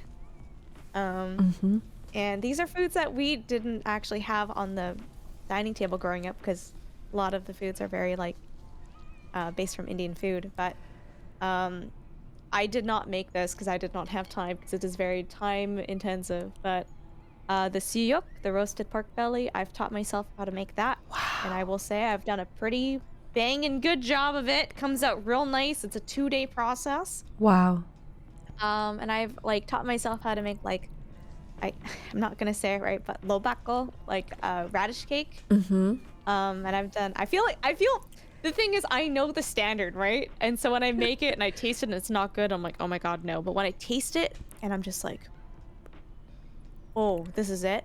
Mm-hmm. I feel closer to my popo. I feel closer to my culture and my ancestors, and I don't always succeed at first. There've been some botched attempts, but this is my shout out to you, Velvet, to put yourself into situations where you might not feel secure, or you might not know what to do, but I highly encourage that you push yourself outside of your comfort zone and you try to cook these foods, because I don't know, I can't explain it, but like I genuinely, like, when I cook the good food and I taste it, I'm like, Popo would have loved this. Wow. She would have been so proud. It makes me happy. Yeah. Can we see it? Can we see? Did you want to try it Yeah, with so for this us? is- Okay. Yeah. Yeah. Just That's use the gonna be hands. It's I okay. will absolutely try it, but it'll be loud. So Absolutely. roasted pork belly. It's pork belly, and it's got like the crispy skin on the outside. Yeah. And because I got this from the market, I don't think they use the best cuts of meat. Uh-huh. It should be a thinner layer of fat and then more meat on the bottom. Mm-hmm. On the bottom, it's marinated with like Chinese 5-spice and white pepper and all sorts of fun stuff. Popo had some amazing stories. She did. I can only But- imagine. Oh my god. But yeah, like the whole point of like pork belly is like, here, I'm gonna do some Go for it. Oh, mild yeah. ASMR here. Heck yeah. I want to hear that crunch.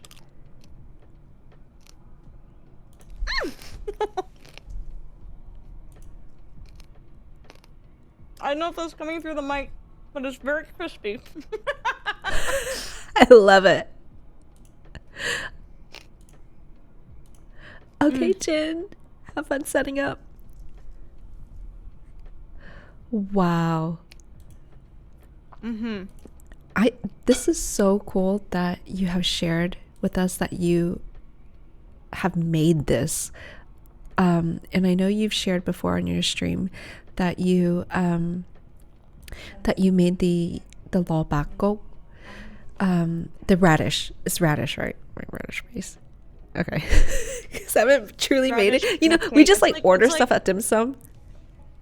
Yeah, and I'm like, I just know the name. I don't really know how to make this. What is in this exactly? So, yes, thank you for sharing that. And that's the same.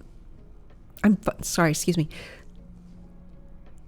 That's exactly what I'm discovering now. Is like, I should have paid attention more. I should have. We can't, oh God, we can't lose these traditions, because where we're headed to, it's great. It's beautiful. The progression with technology, wonderful. But also these things, these very human things and the stories behind them, we can't lose them. Just have to continue sharing them. I know we're going to make new stories, obviously, but specifically with like these foods, I'm always so amazed. I'm like, how do you make this? How do you make that? Because now it's like, oh shit, it's up to me now. If I want this, I don't want to keep getting this shit at the restaurant, because I know it's like you said, way too salty. It's not the real flavor. It's an interpretation, maybe watered down, or accommodating a different palate. And it's like, oh no, I'm gonna have to learn to make these things now. So I'm just scouring the web to see who has the truest recipe that is closest to what that taste that you were saying that you grew up with. And yeah, I will do that. Thank you for that. It's I think like a really interesting thing about Chinese cooking, and for my experiences with cooking, what distinguishes it is like, in comparison to at least East Indian cooking, you just throw everything all together, like put it in there, great, fantastic, love it, mix it up, you have curries, right? Yeah. Especially with like a lot of the very like iconic Chinese dishes, like lobako, suyuk. I haven't made chasiu yet, but it's on my list of things to try. It's a very, like, everything you do is very intentional and purposeful, and there's steps to follow, and you can deviate from them a little bit, but there's importance in every step that you do, and it just goes to put together this amazing dish, and it's just very different from all the other cooking that I do, where it's just you mishmash everything together. It's like, no, it feels very purposeful, it feels very methodical, it feels like it just makes me feel closer to, yeah, the culture and my grandma. Yeah. For sure. Taking a quick sidestep here before I forget. Hello, it's Wiki. We're being inundated with extra love right now. Hi, it's Wiki. Thank you so much for being by your community. This is, oh, it's Twiki. Oh my god. Oh my god. My eyeballs. Sorry. Oh my, so embarrassing. I said Wiki. I'm sorry. It's Twiki. Jesus Christ. I'm so sorry. I'm so sorry. It makes you feel better. I do that all the time. Do I need to get my, okay, look. I might be a grandma right at this point. I might be a grandma at this point. I need to get my eyes checked. Hi, Twiki. Thank you so much for bringing in your community from the Twitch Women's Guild. Hello, hello, hello. We are here with Ultrasaurus. She's also in the guild. We were talking about, and we were showing off and eating a little bit of nostalgic childhood foods that we grew up with, sharing stories, getting teary-eyed about the memories that we're having from the food, from Ultrasaurus's side, her grandma, her pawpaw. These foods are, you know, conjuring memories, really loving memories that we're sharing with everyone. Hello, welcome. There's senior citizen discounts. Oh my god. Hi, everybody. Oh, really? Somebody said it's Wiki for 10 minutes while we're trying to crow. Oh, I see. Thank you for, you know, speaking up, Britt. Thank you for letting me know. Hi, everybody. How was your stream? How was your stream? So we have about like 15 minutes, but if someone can, I know that Jen, side note, she mentioned that she has stepped away to start up her own stream, which is the last and final freaking stop of the Twitch Women's Guild holiday freaking raid train, featuring over 100 plus wonderful creative streamers from the Twitch Women's Guild. It's been 2 weeks. She's going to be the final stop. We have the not the privilege, but oh my god, I'm losing words right now. We have the honor to raid into the last freaking stop to celebrate the 2-week huge train. Can someone let me know whenever Jen is truly ready? If you guys can check into her chat and like when it's at the 30 mark, so 7:30 p.m. PST, so in about 15 minutes. Just no rush, she's just booting up. Okay, thank you, Code. Oh, you're still here. Thank you, Coda Girl Chan. Well, we'll depend on you then. Thank you. Thank you so much for sharing that, Ultrasaurus. Yeah, of course. I'm really going to make it a point. I have been lately, but again, it's all been circling like, okay, protein. What protein am I going to make during the week? But I'm going to incorporate more of like on the weekends making authentic stuff. Oh my god. And not losing the, let me finish my thought. I was about to jump into the next thing, but and to not and to carry on that tradition. One of which I was gonna go crazy balls and like, do you know Hoi Nam Gai? The Hainanese chicken, where it's like boiled chicken with that you gonna try famous rice. I have made it before, and I think done it correctly, very close to it, that was when my uncle was alive, and he was like giving me all these little tips, and it's exactly what you're saying. Wow. When you mentioned it's very every step is very purposeful, so don't skip those steps. And sometimes these I know you think you can skip it, like whatever. There's a whole reason. So part of the Hainanese chicken that comes from my momster's side of the family, so from Hunan, and that's that famous, like, have you ever had it? Do you know what I'm referring to? It's like so it's just like boiled chicken on like garlic rice. Very simple. You might have some ginger sauce on it. Yeah, you can only find that at like a real OG Chinese restaurant for Hainanese chicken. So yeah, you've heard of Chinese chicken before? It's so good. And they say you have to use the running chicken. The running chicken. What that means is like truly organic chicken living its full actual chicken life, running about, eating the bugs and grubs and living its life. Those chickens actually do taste better, act like flavor wise. I feel like so odd just saying that now. I kind of sound like a monster. That flesh tastes so good. I just realized, like, oh my God. It tastes so much more flavor. It makes a difference. It really does. Yeah. You can tell the difference when you have it. If you want to have a true taste test, truly, if you guys can get, spend a couple more dollars for your future health, get anything organic that you can. Especially, you got to try the real chicken that's not super fat, because they're running around living a real chicken life and eating the bugs and grubs, and you would know more, Ultrasaurus, like not eating what the whole what other topic that I'm not going I was like, is it corn today, but they're I eating? fully agree with what you're saying. There's a real flavor in the meat. So anyway, sorry.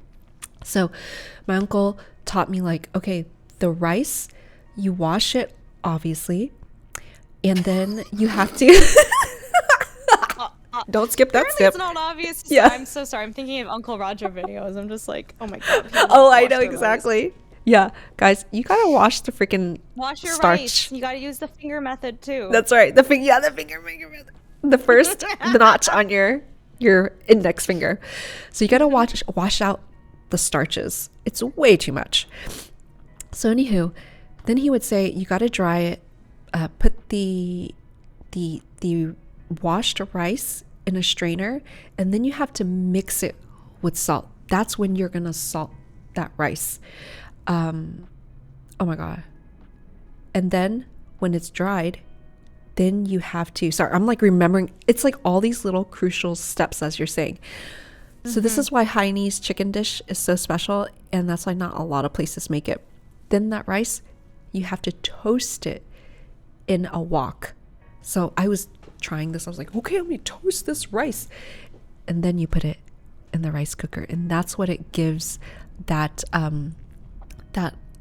that fragrant rice garlic flavor. Oh yeah, and then you toast it with garlic and stuff too. I'm gonna have to look up the steps again, but it's been a while.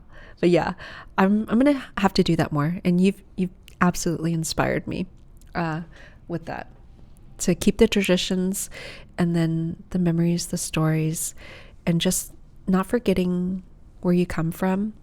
Or guys, if you all didn't have, I know some of us are not,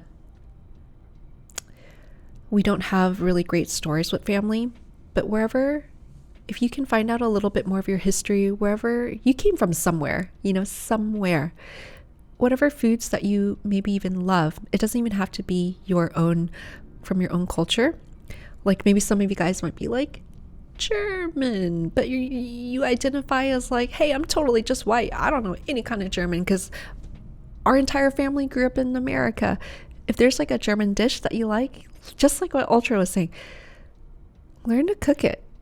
Take that time so that you can have like that pride of like, oh shit, I just did something difficult, because you're going to have to go through a couple of iterations, and don't be alarmed that the first time is going to suck. and it doesn't taste right. But you just learn something new of what not to do. It's like you're being a scientist, you know? Then you're going to learn the second attempt.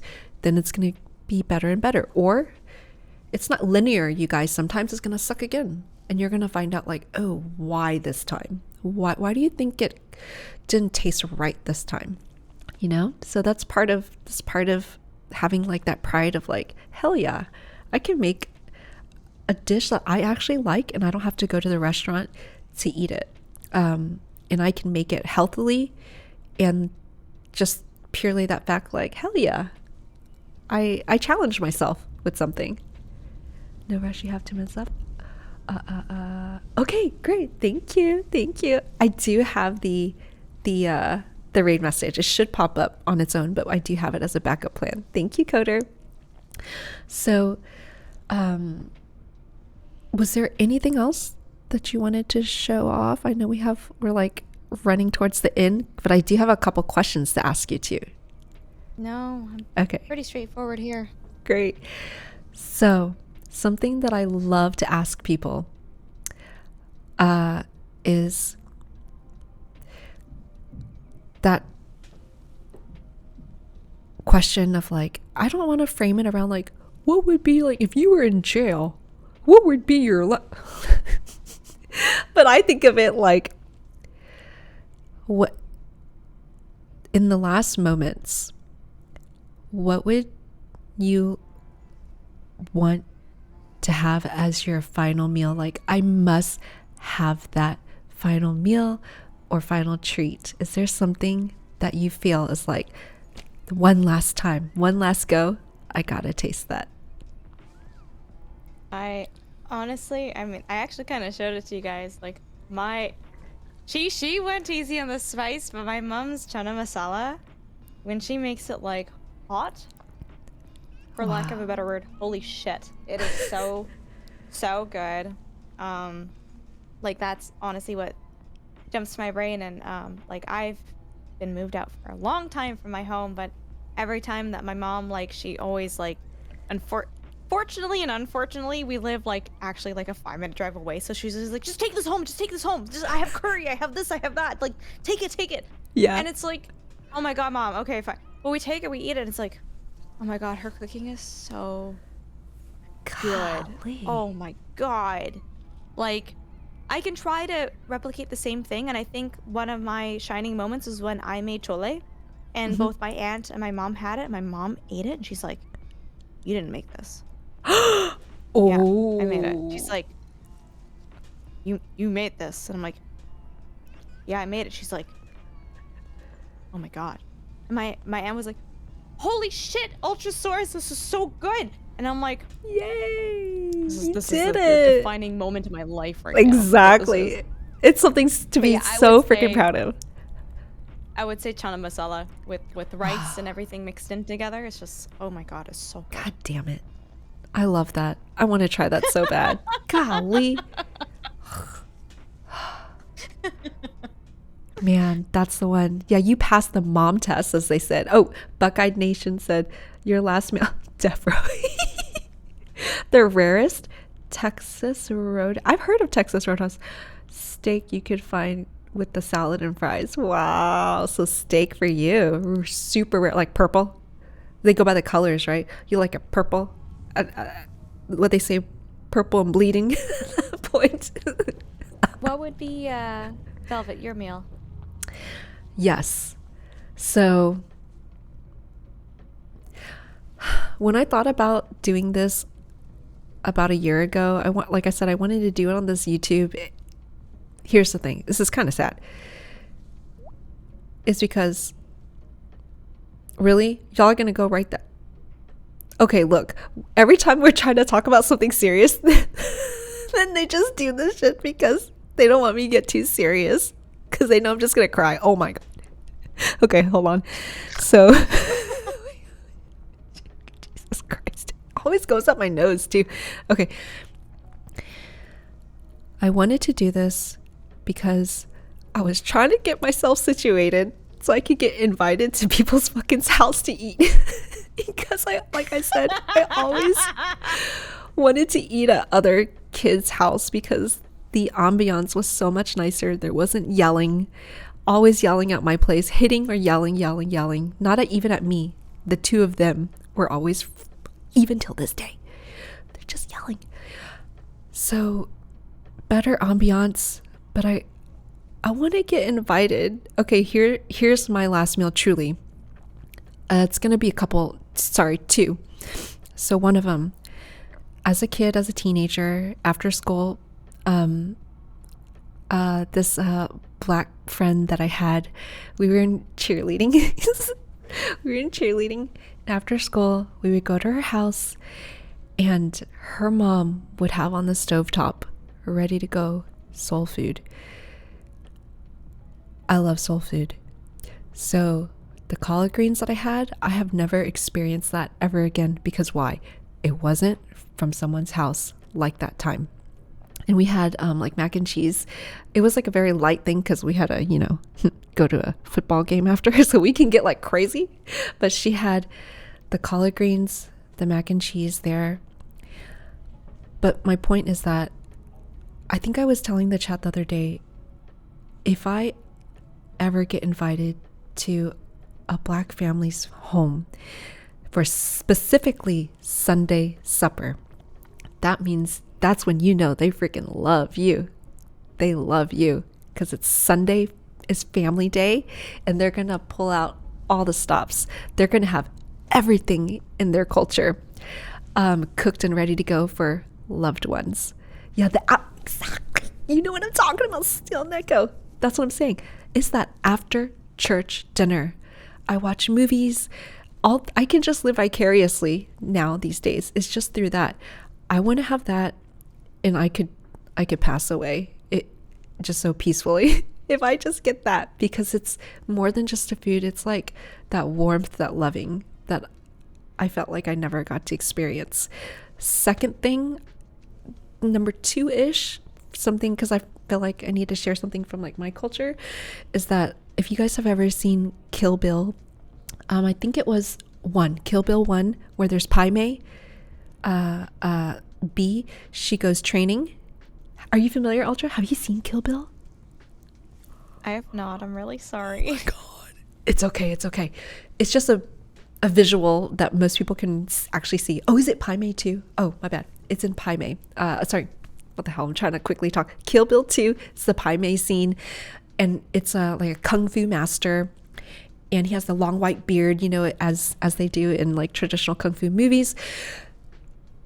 B is training, and all she has is a bowl of rice, and there's steamed fish, and then maybe add some gailan, which is Chinese broccoli. Oh. Yeah. I wouldn't mind having that too, but just something so pure and simple. That's what I would love to have. Those two. Those are my two. Maybe with a lapchang. You know the lapchang, the Chinese sausage. I can't have that anymore. Popo bought so much of that. Holy shit. Yeah. And then one last quick question. The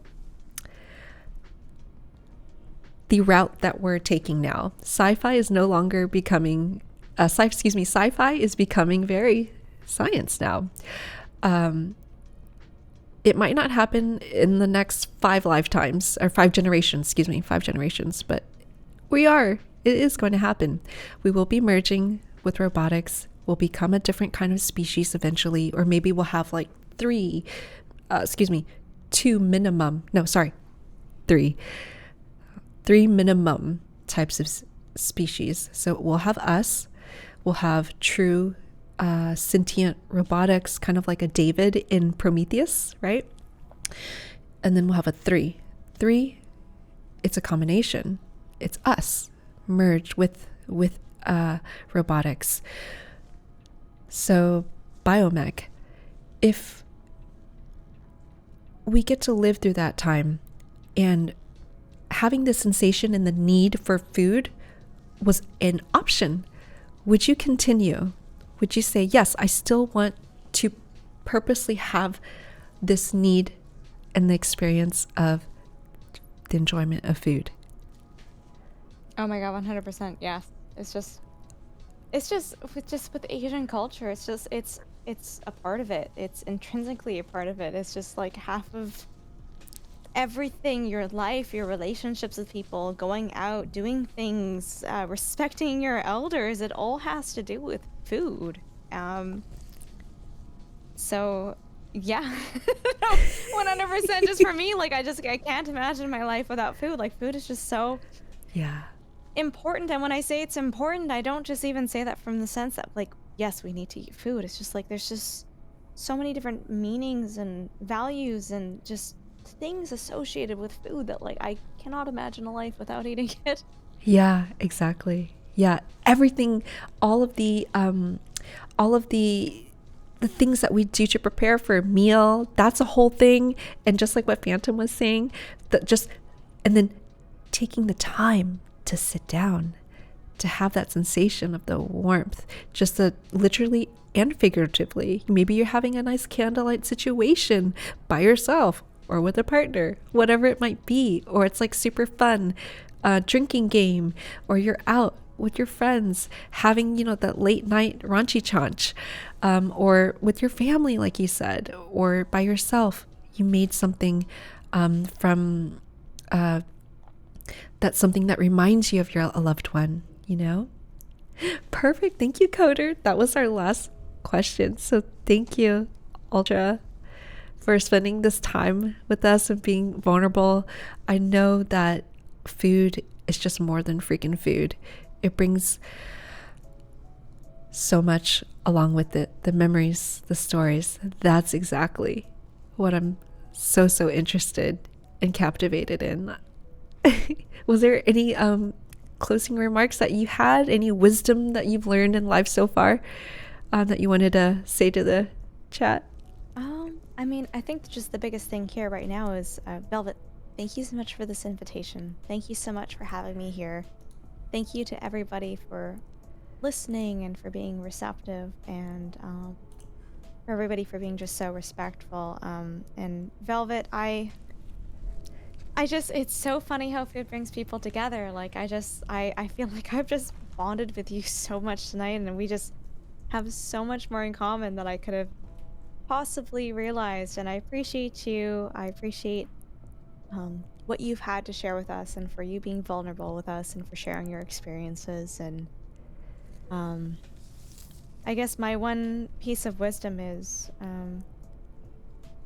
it's food related, but kind of not food related. If you guys have people in your lives that you want to know more about, you want to learn more about yourself, and you want to learn more about the food and the things that you grew up with, please reach out to your family. Please talk to people, because there might be a day where that is no longer a resource that you can access. And appreciate where you come from, appreciate who you are, value that, and if you have a want for it, please explore that. Thank you. Oh my god, so deep. I'm like, I'm as I'm like cleaning up the place, you know, I'm gonna be crying, right? That's like, I'm I'm just holding it. That's exactly what happens with most streams afterwards. Thank you so much, Ultra. I couldn't have said it any freaking better. That's exactly the thing. Food is the thing, like the number one item at the forefront that truly brings all humans together beyond that racism or xenophobia, being like scared and freaked out about another culture. But it's always like the curiosity comes sneaking through is through the food. It's because you want to try their food or what's going on, or you didn't even know that someone snuck something in there. They're like, wow, this is so delicious. Well, wouldn't you know, it's from this culture, and you just got connected, you know? So exactly. Thank you so much. I'm so glad you took the chance with me. This is our first one. Your time. Yeah, I try. Oh my god, I tried to do that, and I was like, I'm gonna accidentally throw up gang signs. I don't know how to do that yet. So I'm throwing gang signs. So what we do is just like, oh, Wu-Tang. We like the Wu-Tang. That's all we do. Thank you so much. I'm so happy and honored to have met you. And I met you through Twitch Women's Guild, and just like what you were saying, I feel like we've totally bonded because of this Asian culture. And you speak Cantonese, or you have the you have the Cantonese experience. Yeah. Oh, yeah. I feel you.